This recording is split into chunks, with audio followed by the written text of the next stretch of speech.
My name is Anne and I'm going to be a finance graduate and I'm going to be based in Pontypridd.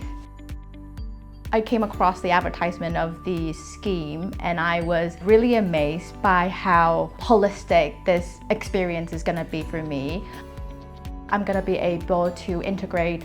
for example, project management, leadership, and I'm going to be able to rotate the department so that it gives me that holistic exposure that I really need.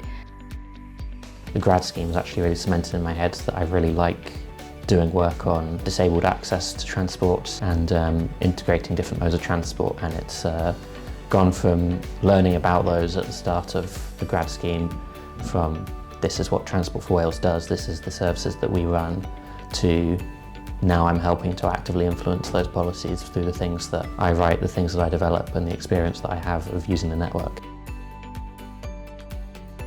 The grad scheme really prepared me for my current role now,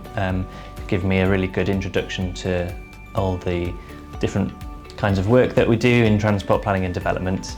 Really good for connecting you to different areas of the business through people that you get to know on the grad scheme, and a lot of the people who I was on the grad scheme with are now doing full-time roles within areas of the business that they worked in during the grad scheme, or other different areas as well. The fact that I can get a qualification along with developing my career also is something that really attracted me. It's such a wide-ranging scheme, there's so much scope to develop skills that sort of you think will be useful for your career and just to work on areas that you find interesting.